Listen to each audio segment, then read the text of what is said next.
There's a very, very clear-cut and easily identifiable system in place that puts all of these elements, from media control to government control to energy control, together into one apparatus working together effectively towards its final goal, which is, global control. Because of the compartmentalized pyramids that they've constructed within all these institutions of government and finance and corporations, the vast majority of people who are daily making contributions to push the world in this towards this Orwellian global state have no idea that they're doing that, because they don't know how their contributions fit in with everyone else's. Only the few at the top do.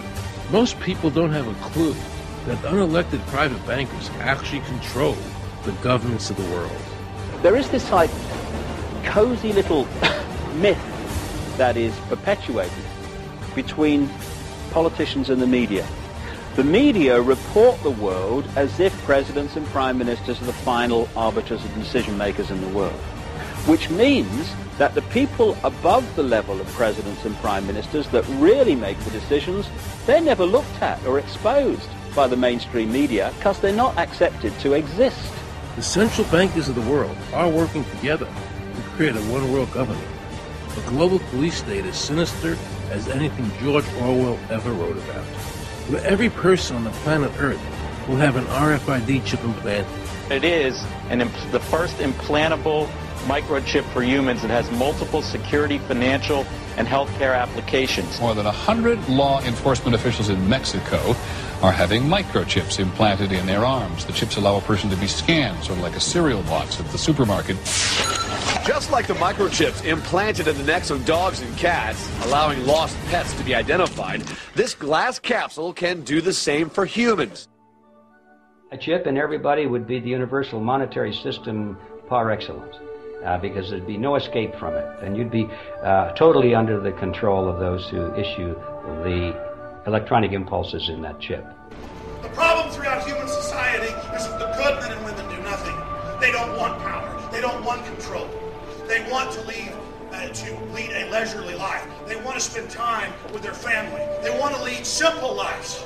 But we are forced throughout society and throughout history and throughout human time to stand up against bullies. And many times we stand up before it's too late. And we reverse the course of tyranny. But more often than not, we don't stand up in time, and horrible things have to happen first, so decadent societies learn why liberty and freedom is so precious. If you think you don't like the situation now, then think what you're going to face a little way down the road, and more than anything, think of what your children are going to have to face. Because you think we live in a controlled society now, this is nothing compared with what they are going to have to live in. So in terms of parents who are listening to this information, I would say this: go and look your children in the eyes and tell them that you can't be bothered, or you're too frightened to do anything about it. You're too frightened to get involved, in being another conduit for getting this information further and further expanded into the public mind, that you're too frightened to get together with others to stop cooperating with this system and to not be intimidated into coming into line, which is a bit like coming into line in a concentration camp and thinking it'll be okay. As long as you stay in line and you do as you're told, you'll be fine. And then you realize at the end of it, well, actually, it ain't fine. And if you'd have all rebelled earlier, then you wouldn't be in the situation you're facing now.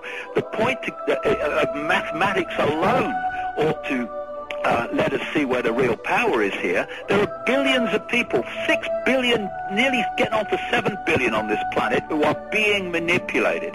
There are, in full knowledge of what they're doing, a relative handful of those who are doing the manipulating to the end that we're talking about. They think they've beaten us. They think that they're going to have their way with us. And I'm here to tell them they're not going to have their way with us. We are going to defeat them. You guys aren't going to be able to get away with your New World Order, sir. Talk about you know what New World Order is. You will never get a New World Order. Never. National sovereignty will prevail. The New World Order is going down, sir. You can laugh. Wake up, people. Wake up. Research the New World Order. This is important. Look it up. Investigate it. Your New World Order will fall. Humanity will defeat you.